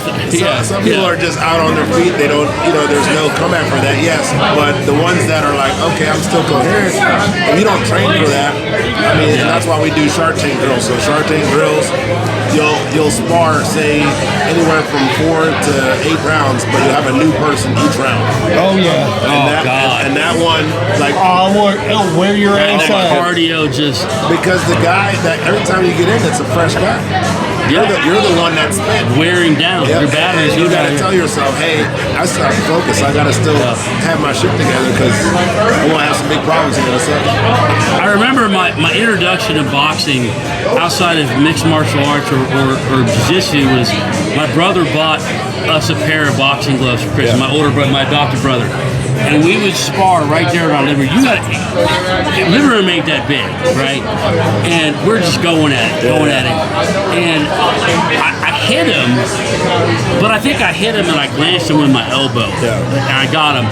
And he got mad and he took his glove off and he threw it at me and I ducked. And he broke our sliding glass door in the house. That was it. There was no more boxing in that house forever. Thank God, man, because I'm gonna tell you something. That was rough. Oh, that was tough. It's something else. So I got a question for you. We're coming up on November 15th. Yeah. Which is the Tyson Paul fight. Oh yeah. So I gotta ask you, as somebody who you box, you train people in boxing, you see it day to day. What's your thoughts on that? I still got to give it to Tyson, man. Yeah. It's only because it's too much experience. It's too much, just everything. Tyson's always been a different breed when you think about it in comparison to boxing in general. He changed the game overall. I mean, most heavyweight boxers are 6 foot and above. Tyson's 5'11", wreaking havoc, right? And he's got more power than half those guys. So unless you've been really hit like that, which I don't know if Jake Paul really has, but he still got in there. The one thing I will say, as an older boxer, you don't lose power, right? Power is usually the last thing to go. You might lose a step or two speed-wise. It's technique, right? Technique and power. Yeah. I mean, he gets caught, he's going to have some problems. You know what I mean? So that's what I would say is the bigger thing. My big thing is Tyson has nothing to lose. Nothing. But he always boxed like he didn't either. He can chalk it up to I'm old. It is what it is. Yeah. Jake Paul, he has everything to lose. Yeah. Well, there's a Netflix special out with Jake Paul and talking about this fight with Tyson. I will revive some of my earlier statements on Jake Paul. He has a large, almost reverence toward Mike Tyson. As the greatest fighter of all time, he gives him a lot of credit. He does. But I will also say that when you look, this is something that only people that have been in a fight can see. When you look in Tyson's eyes, there's a murderer in there. And that is not bad. That's a dude that will fucking kill your ass. You gotta have it. Yeah, and that mentality, I mean, we've seen it in people. You see that the people that go out on a combat patrol, right, and they talk a good talk, but you look in their eyes and they ain't gonna be about shit. And then you see the dudes that you look in their eyes and you don't even have to ask the question because you know that they are ready to kill. And when I look at Mike Tyson, I look at a dude that he could be 87, I could be 27, and be like, fuck that. Nah, bro. You knocked out everybody. I'm not trying to be the first 27-year-old to get knocked out by an 87-year-old. Mike Tyson is just an anomaly. Right. He's an anomaly. And when you think about it, as fighters, we all have it, right? Because in order to step in the ring, you gotta have it. Mike's always just had that kind of one above. I just see that one, right? Gotta love Nate, man. Well done. Gotta love Nate. I'm gonna give it up. So Mike, you know what I mean? Like, we all have that level of like, all right, this is that animalistic, because we gotta have it. It's a violent sport. It is. You gotta have it, right? You gotta be able to turn it on, just like in the military. You gotta be able to turn it on, turn it off. Right. Right? Mike's never been the guy that really turned it off too much. But also, his level of it is on a whole nother level. You know what I mean? Like, it's just, there's boxing and then there's Mike. Right? It's just a whole different type of fire, different type of breed, man. And in the last 20 years, too, when we've watched Mike Tyson, he has become, interestingly to me, very philosophical. Yeah. Very, Humble, everything. People want to make fun of him because of the way he talks. Yeah. But behind that man is a very, I think, a deep intelligence level for how the world kind of works through the eyes. We're products of what we see, right? Yeah. What we deal with. Yeah. And his level of interpretation is pretty extraordinary. Yeah. And then when he talked about it on the special, he was very upfront. Yeah. This is about me, about my end game. I'm ready to die in that ring. When you say that, that's a profound statement. Yeah. And I would say, coming from Mike, you got to believe that. Yeah. Oh, yeah. You got to believe that. So how many? What do you think? Do you think it's going to end in a full 10? What are they going 10? Are they going 10? I think it's 10 rounds. Sick. Well, I don't know. They're treating it like a real thing. It's going to probably be at least 8, I would say. Yeah, I'd say 8 rounds for an exhibition. Yeah. Do you think it's going to end in a knockout, or do you think it's going to go to decision? I mean, Mike's not the type that's going to sugarfoot around, man. So if Jake's really going to try to bang, I mean, he might be in a world of hurt. Now, if he does kind of like Roy Jones did, kind of, moving around a whole lot, you got a better chance. You know what I mean? Oh, he's going to tire Mike out at that age. Yeah, You got to move and that's around. the thing. You got to move around. But if he tries to sit there and bang with Mike, or sit there and wait and try to pick a punch, Maybe. yeah, you're gonna. So I gotta believe too that Mike understands that he's 58, right? Yeah. At 58, cardiovascular fitness and durability is not on his side, right? I mean, that's the unfortunate father time playing a part. So he's got to use what he has, which is the killer instinct and the aggressiveness to kind of go in and get him, right? Yeah, but if he doesn't do it within that first 3 rounds, he might be in some trouble too. Yeah. You know what I mean? That's the other thing on the flip side. You go in too hard, too fast, and then next thing you know, you're gassing big time. Yeah. And Jake's in pretty good shape too. On top of that, so you got to think if he can withstand all that, he got a shot. You know what I mean? I'm not taking that away from Jake. Jake's a tremendous athlete, but as far as the experience level and ring time and all that, all those things play a factor. And like I said, that inside animal instinct. Yeah. Not to say that Jake doesn't have it, but Mike's always been a different level. Like, Mike will die for it, but will Jake die? Oh, for yeah. it? Yeah. You know what I mean? And if he does, that's a problem. Yeah. That's a problem for Mike. If he's at that commitment level, then maybe, I mean, I would love to see Jake Paul rise to that level. Because then you would see somebody that has really taken the lessons of Mike Tyson and applied it to his own game. But the hard part is, like I tell everybody too, what you've been through plays a big factor. You know what I mean? Like, if you didn't grow up like how Mike grew up, you didn't come from where he come from. I mean, you see it in sports now. Like, you know what I mean? You'll see some guys that are great based off of where they grew up, how they grew up. They got that hunger. You know what I mean? I say that all the time. I transition into basketball. I'm like Bronny James. He knows he got money because of dad. He don't have that hunger to be an NBA player. Yeah, right. He don't got that hunger like, hey, I need to be great so I can get that paycheck. Yeah, it's hard to duplicate that, even from a father-son aspect. I mean, when you look at Steph Curry, that's an anomaly because it's like, okay, your dad played NBA, but he's way better than what his dad does. Oh, 100%. So there's the balance of it, but it's like not everybody has it. You know what I mean? And you got to look at the big picture of it. When it comes to fighting, like we talked about in the beginning, that's also a different aspect. When you get your bell rung, all hell breaks loose, everything flies out the window, and who's going to keep it together? It's all cool till you get punched in the face, right? Everybody said that. Everybody's a warrior till you get punched in the face. Yeah. I say that all the time. And then like you figure out whether you're a fight or flight type of dude, right? You see that a lot in Iraq and Afghanistan. Yeah. Once that first bullet come whizzing by, people who were all about it, they weren't about it no more. They weren't about it. I remember to the day the first time. Oh wait, I'm sorry. I thought it was Florida Square. We got shot at, and a round went over my head, and it makes a what? Oh, it makes that whiz. It makes a little whiz. And I remember I was like, hey, what's that?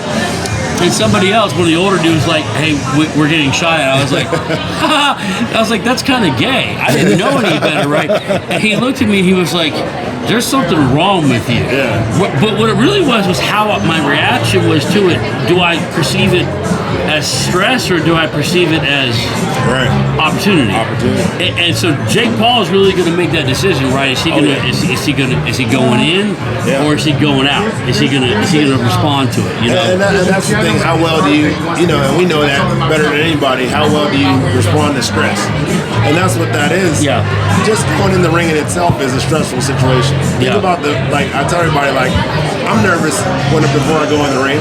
Are you? Yeah. But I'm not super nervous where I won't function. All right. It's more like, okay, I know I'm going to go in here. I know I'm going to get hit. Is my heart going to be beating? Am I going to be? It's the natural part of it, right? How you manage. There's the anticipation of it. Mike even said it. He was like, man, I'm terrified. You know what I mean? He's like, but when the closer I get to the ring, the more confident I am. And that's how it is. It's like, all right, before that, in the dressing room, you're probably sweating already, and you ain't even start punching you. So, I'm going to assume you fight at heavyweight. Yeah. Right? Because you're probably 6'6". 6'6", 240. No, he's the lightweight. Come on, man. Well, You asked one of the dumbest fucking questions. You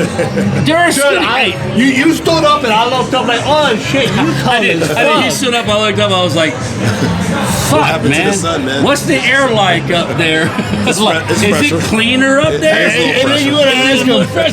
It's like, yeah, you fight heavy. I only know what it's like. You know what though? He said it like a heavyweight. It's a cooler air temperature down here. You know what I'm saying? Fucking dumbass question. I say, drink your drink. I can't stand you sometimes. He's punch drunk. I am punch drunk. Yeah, you are. You need to eat some food. You need to eat some food. So before we wrap, tell everybody that because we're going to get you on. We want to get you over to the Bunker Bar, House of Drinks and Pours. We're going to go to Buffet. We're going to go to Buffet. Oh, we're doing it there. Yeah, we're going to do it there. Well, we got to have over the house. We got to have over the house. Bourbon and boxing. Yeah. Let's do some bourbon and boxing. Are we going to drink bourbon? We're going to get you on the heavy bag, Jay. Wow, fuck you up. We ain't putting you on the speed bag. We'll put you on the heavy bag. You ain't putting me on the speed bag? Yeah. I bet I'll beat the bricks off their ass. Can Maybe you put me and him in the ring? Yeah, we can do it. Oh, shit. He does got a ring. He does got a ring. He got a ring and some gloves. I'm gonna fuck you up. Hey, if you want to see Dan and I wail out. Dude, I want to fuck Craig up. Oh, yeah, that would be even better. I'd like to fuck Craig up. You tell us who you want to see fight each other in the ring. Because I'll beat the bricks off of him and Craig. I ain't playing. I'll be the referee. But we got to go 30-second rounds because my cardio ain't there. You'd be surprised. You'd be fried in 30 seconds. You'd be like, holy crap. So real quick, let's do a 60-second pitch for Buffet. You're at Wexford, PA. Yeah. Well, a little bit short of that. I'm off of McKnight Road, 4780 McKnight Road, Pittsburgh, Pennsylvania, 15237. I'm right underneath Pool City, right next to the Honey Baked Ham that is across from Best Buy on McKnight. Shit, you're right there. Damn. I don't even know where that's Good at. location. Yeah. I don't know where that's at, but I'll Google that shit. I got Good Google that. location during Christmas time. Well, he's gonna take Worst me anyway. case scenario, put in Harbor Freight, and I'm right next door. You can't miss it. So, and what type of classes do you offer? So, class-wise, it's a mixture of boxing, kettlebells, slam balls, ropes. It's all types of stuff mixed in with every class. You'll never have the same class twice. I can't tell you what tomorrow's class is going to be because even I don't know. You got fat reduction classes? Oh, yeah. You're going to reduce them. I seen some no bullshit. I've seen some of his clients, and they dropped the weight. They're getting it. They're getting it. They complain the whole time, but they're getting it. You get a DJ in there every now and then too, right? Yeah. We had a DJ in there for the last for the 1 year anniversary. But I want to start getting the local DJs in there if they want to get their name out. Have them maybe every Friday night or something like that coming up here soon. So yeah, we gotta get down there. Yeah, we gotta get down there. I need to lose like 15 pounds. I need to lose 15 pounds. I'm gonna get back in there. 15 pounds. You need to lose about 50 pounds. I need to lose about 30, and I'll be back. Yeah, they're talking about 50. I need to get back to fight 15 pounds. I need to get back to fighting weight. I mean, fighting weight. You need 70 pounds for fighting weight. I mean, listen, we clown on me all day long. I'll take it, but you're acting like 15 pounds is gonna do you something. If I get down to 205, I'll be happy again. There we go. 205? You're like 305 right I'm now. 230. 230. You're a goddamn lie. I'm 230. You're a goddamn lie. I'll We will put find a 20 scale right now. There's one at beefing, man. When you come, you step on it. You got a scale? Right before you guys fight, we'll weigh it up. We're gonna bring Connor too. Connor needs to get back in that O-line shape. There we He go. needs to get back in that offensive get line O-line. shape. We'll get O-line shape. Yeah, we can do that. I'm down, Fucking, man. and then drink whiskey afterwards. Like we're not fucking dead. We can do it before or after. If I haven't had my heart explode. Yeah, like I said, we're going to do a collaboration probably end of the month. Boxing and bourbon. Boxing and bourbon. Boxing and bourbon. Yeah. Brother, thank you much for being on. I super appreciate you. We're going to get down there, got to get you over to the house. And once we get done beating the shit out of each other, I think we really do need to bring Craig down there. We can fuck him up good, dude. Oh, yeah, I'd like to fuck Hey, I bet Ty, though. I bet Ty's like a dark horse, right? He goes all marine. I bet you any money, as quiet as Ty is, he'll fuck everybody. he's going to fuck everybody. Yeah, he'll be like Ninja Gaten and that shit. Fucking Semper Fi, yelling It's always the quiet one. Yeah, that'll be how it is. Hey, everybody, well, listen, we're going to wrap up for this evening here down at Southern Tier. You know, really hope you love the episode. Can't say enough good things about Southern Tier, the hospitality that they've shown us, the great drinks, the great food, the I'm excellent fucked up, beer. I ain't gonna lie. Yeah, They got me fucked up. Yeah, Dan is on drink 440. I went all beer today. That's a rarity for me. But I will tell you that their whiskey, the bourbon, the 7-year bottle and bond, the smoked and the toasted are excellent. Can't recommend you guys going out and searching enough for this and, giving them a shot. I know it's hard to find. We got the website. We put it out there. We're going to do it again. It is stpitliquor.square.site. If you want to order inside of the state of Pennsylvania, you can always go to their website at just search Southern Tier. You'll find it. They can ship it to most places out of state. Hey, that shit's all good and dandy, but check it out. I ain't gonna lie, it's Saturday afternoon. I see a lot of tables with a lot of single females. Oh, Jesus. Here we So, go. hey, if you single, What are you get going to do at the about Southern Tier. it? You're going to go on Tinder and swipe left and right for 5 hours. I probably will. Your no shit's lie. so weak. I bet you won't go up and talk to one of them. I'm going to pick them, and you go talk to them. You pick them, I'll talk to them. Dude, you hear this motherfucker? I'm looking. Oh, Hey, I'm Jesus. calling Barry in this week, man. I bet you will. As long as they're not my height, we're good. We're good. That'd be true. That'd be weird. That'd be weird. All right. Well, listen, as we always say, people, thanks for joining us. Stay thirsty, my friends. Cheers. Cheers. We're good. Hey, Bullets of Bourbon here, Jason, and we're back. And we're down at Southern Tier, man. We're having a blast down here on this great Saturday. Dude, we stayed a lot longer than we planned on. Oh, yeah. Let's listen. I'm happy as shit right now because Florida is up 13-6 at halftime over Georgia. It may not last, but while it does, we will celebrate the small victories in life. All right. I got it. All right. Well, we were very lucky. We got Scott here who's joining us. Scott, tell us a little bit about birthday. yourself. Let's wish Scott a happy birthday. Not yet. Not yet. The 6th. Oh, That's fucking close enough. We're Fuck close it. enough. How old are you going to be? 34. Fuck. That's young. That's what he said. That's what I said. I was like, man, we're a bunch of old fuckers, Fuck, right? man. 36. I feel older than that, though. Yeah? All right. So tell us about yourself, Scott. Grew up in Pittsburgh, born and raised, right over in Green Tree, Banksville. Been here ever since and working the whole dealership industry, but going to see Nate Smith tonight. Came by Nice. here, got a beer, and Where is he you guys. performing? Is it in? Stage AE. Okay. Yeah. Oh, that's perfect because Southern Tier is right here next to Stage AE, so we get a lot of people. We went to the new Jason Aldean bar, got dinner there, and came down here. Good? Pretty good? It was good. Yeah? Better than Jerome's. Really? Definitely better than Yeah. Jerome's. Okay. We had to make one Food-wise, stop by I should Jason say. Aldean's bar. Yeah, food-wise. Yeah. So what are you drinking on beer wise right now? 2X IPA. Is that a Southern Tier or Southern Tier, yeah. How do you like it? Love it. Love I'm it? all about the two-time IPAs, yeah. Really? For sure, yep.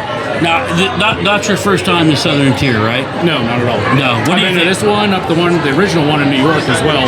Oh, you've been up there? Yes. Yeah. What's we haven't been up there. So, what's the big difference? It's just Well, the big difference is probably it's 3 floors. You have the whole 3 floors. Yeah, the whole ring about it, and it's great. It's a good time. They have a lot of land up there, a lot more room to stretch out and just hang out. Is the distillery also co-located with them, or is that a different It's spot? separate. It's Yeah, separate, so it's in a different spot. Okay, I didn't. Exactly. Yeah, we're kind of kind of starting to wade into the waters of that, that whole thing. So, man, that's pretty cool. So, you've been here enough to know talk about their food. Like, have you had their food a lot? I've actually never had their food down here. No, just Everybody comes down here to get fucked up, man. I was just telling them back in COVID, it was crazy. Whenever everybody's going crazy during the pandemic, they want hand sanitizer, they want toilet paper, all that stuff. Southern Tier, this location, they made half-gallon jugs of hand sanitizer. Yeah. So I came down to grab 2 half gallons because And how many cases everybody of beer? everybody thinks the world's going to end. So that's what I grabbed. I grabbed a couple beer too, but nonetheless, hand sanitizer was the biggest thing you needed. So that's pretty funny. That's pretty funny. So I will say, so I just watched somebody get their salad delivered. Even the salads look pimp. Of course, what he's getting right there, I don't know what that is, but I want all of that in me. What the fuck is that? Is that a ribbon? Toast looks a little burnt. I don't want it. God, Doesn't look like a ribbon though. Yeah. Or a French dip. So we poured you a little bit of the straight bourbon. Yeah. What's your Delicious. thought on that? It's good. Not in my top 10, but it's good. It's a good. It's a Be good honest. everyday pour though. Yeah, it is. It's smooth. It's not going to burn. It has a lot of. I feel like a lot of maple in it. Yeah, I do get the maple. 88 proof, so it's not an over the 90, which is normally where most people that are into whiskey are at. But I found it to be kind of just, it was good. It was enjoyable. It was a good drink. It reminds me like a Woodford Reserve. Yes. That's like the eighth person that went with Very Woodford easy Reserve. drinking. It's like an introductory bourbon almost. Yeah. You get somebody into it, and that's kind of a gateway drug. I will Gateway say, drug, yes. Am I allowed to swear on this at all? Oh, you can cut. You Okay, can say so whatever the fuck you want. before I say drug and all that, I just want to make sure. we're explicit. Yeah, we're the explicit. I'm going to Colombia in February with that guy. Yeah. So we're explicit. All right, just What want to the make sure. fuck are you guys talking about? Shut the hell up. I don't want to drop something before I can. Yeah, so... Oh, dear God, I can't with you two anymore. It's been a long day. Hey, it's been a great day. How long have you been here since? No. So we I've were been here new. actually 11:30. Well, he was 11:30. So are you guys like stationed out around here, like Pittsburgh area, or? So we're both civilians. We both live around the Pittsburgh area. We were in the military. We got out. I got out 10 years ago. You got out. Shit, it's almost been. I retired back in 16, so we're getting close. Thank you guys for your service. That's awesome. Yeah, appreciate that, yeah. So we're a bunch of degenerates that just get fucked up every weekend. I talk and that's whiskey. what we do. I'm looking for a new job, so you guys. Hey, if we were making money, I wish. Wouldn't that be great if you could advertise for a job like looking to hire a degenerate whiskey drinker? Someone to get fucked up with and just hang out. Like, I wonder what the response would be. Like, especially if you put like paying $85,000 a year. Like, how many legitimate resumes? Sign me up. And how would you screen people for that? Like, I would how make do them you- drink they all can handle day their until ladder. who still fucking can Yeah, stand like it. show up at 8 o'clock. We're drinking every fucking 10 Probably minutes. a beer Olympics would be the best way to try it. Yeah. So, what's your top 5 whiskeys? Happy Van Winkle's definitely up there. Really? Okay. The 12-year Lot B is probably one of my number ones. Old Stag's up there as well. Okay. So you went with Old Stag, not Stag Junior, not what you see Stag, at. which You you went can't with even Old find Stag. around here. Old Stag is one of the I top haven't dogs. heard a lot of. That's a rarity. So you're a whiskey drinker. And then the George T. Stag, not the Old Stag, but George T. Stag is Yeah. probably 1 or 2 for me. I mean, that's just a delicious bourbon altogether. And you can't even find the Evan Williams single barrel anymore. I haven't found that in 10 years. Yeah. But that stuff, I still have a bottle of it, and that's a 12-year bourbon, and it's phenomenal. I will not finish the bottle until I find another one. I probably have 2 shots left. And I will not finish it I until know I that find feeling more. with certain whiskeys. The search is on, right? So what's your everyday go-to? Buffalo Trace. Okay. Buffalo Trace is just like this. I mean, it's an easy drinking, good go-to, cheaper bourbon that's not going to break the bank and good to drink. Yeah. You know? Yeah. What? So I'm just curious. You've tried this. Are you compelled to try some of the other smoke bourbon? They got a smoke bourbon. We haven't tried it yet. We got a bottle. The toasted I like the toasted. The toasted the bottle of the bond was surprisingly pretty good. And we have a smoking kit at home. My buddy has a smoking kit. And we always just smoke different bourbons just to try the different collaborations of like caramel, apple, whatever into it. So see how it goes.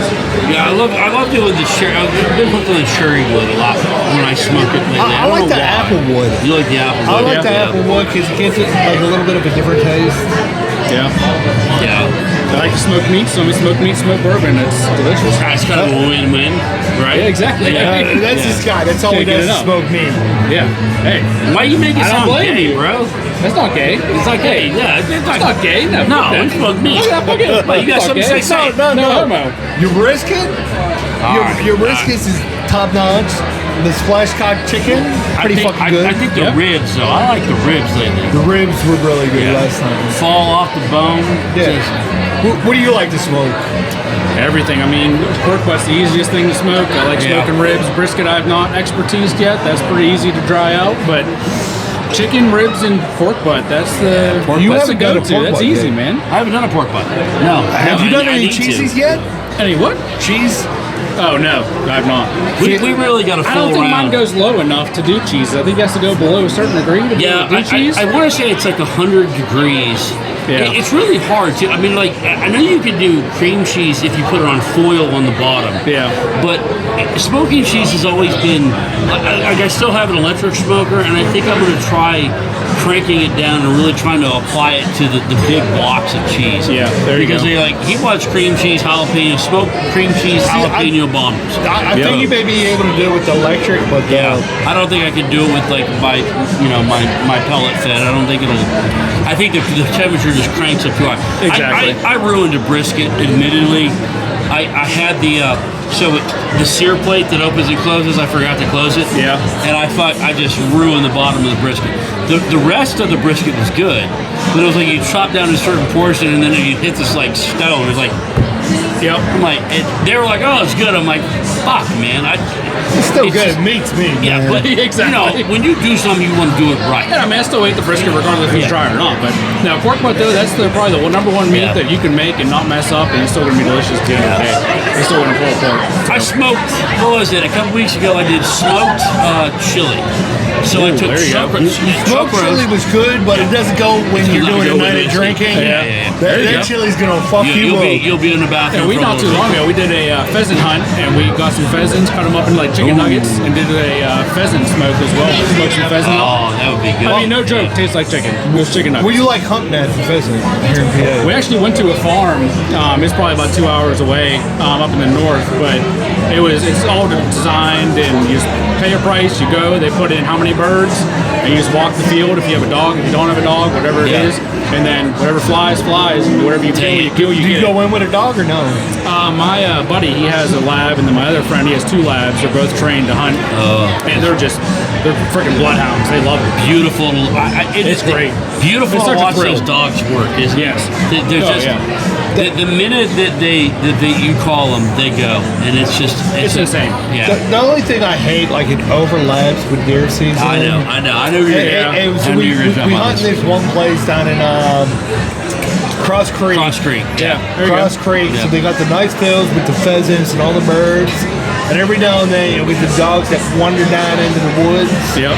And it just fucks everything out. It's just so much different than like deer, where you're just sitting there waiting, where you actually go get it for the pheasant, and it's out of nowhere. They pop up, and you just got to get going. So it's awesome. It's great. I think I'd echo his gripe. You know where the pheasants are going to be. They're going to be in the fields and the brush.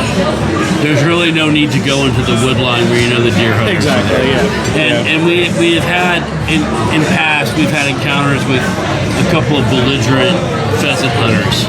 One in particular, one or two.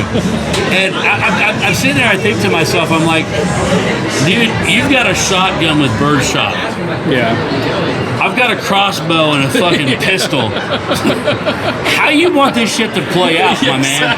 Like, because ammo's expensive, so it's going to suck on your obituary when you find a crossbow bolt through your fucking heart.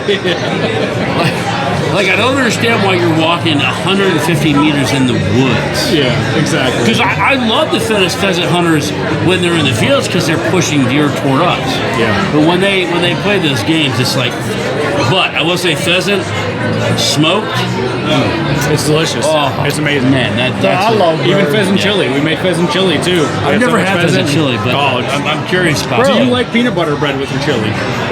I usually go with cornbread. That's a good call.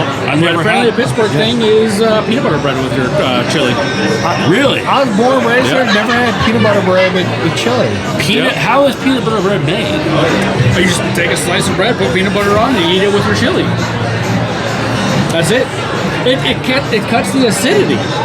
No joke. Don't knock it till you try it. You take a bite of that chili, you take a bite of that peanut butter bread. Might have to try that because we're both getting old with fucking stomach It's issues. unreal.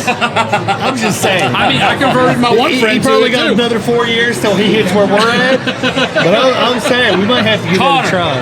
You ever had peanut butter bread with chili? Peanut butter bread with chili. Peanut butter bread with chili. Have you ever had peanut butter bread with chili? See? He doesn't want to try it. Peanut butter bread with chili. That doesn't sound right? Don't knock it till you try it. Oh, shit. I don't know, man. Oh.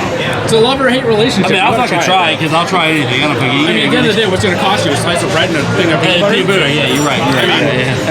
So you say you worked at a dealership, right? What dealership can I get a discount? Because I'm in the field for a new car right now. What kind of car? Nissan Altima. One that runs.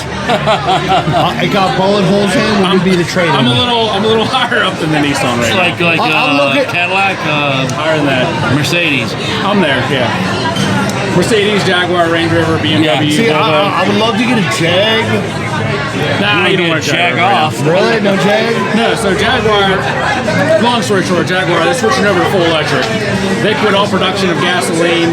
They plan on discontinuing all parts for all gasoline vehicles within 5 years. Shit. So, step out of Jaguar. So what would be the best vehicle to go for a fucking trade-in or a new vehicle? You have kids?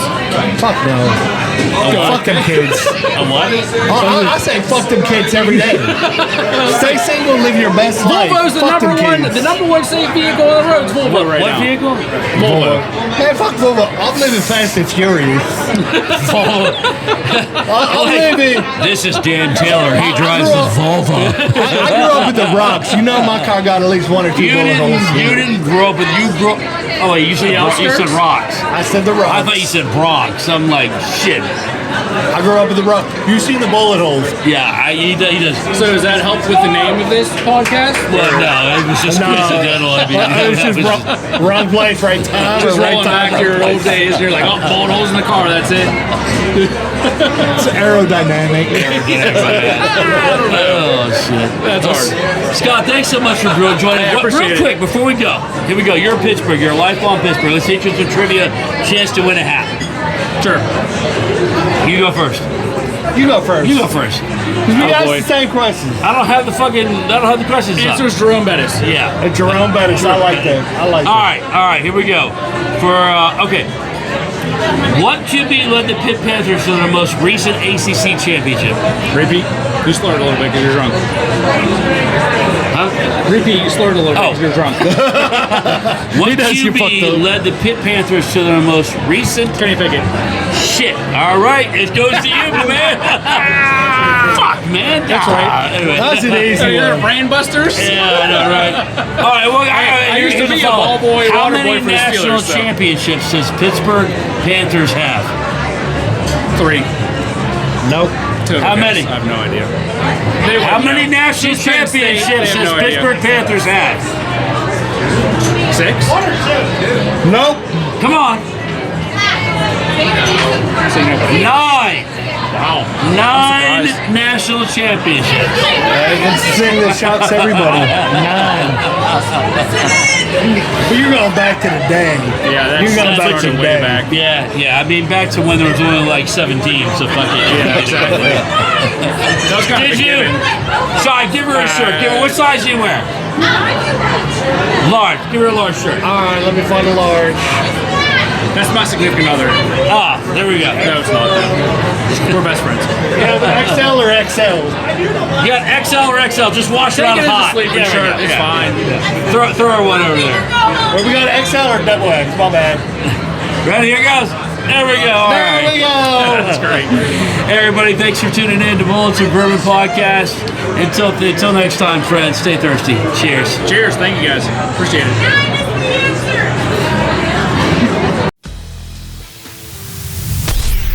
Thank you for listening to today's podcast of Bullets and Bourbon.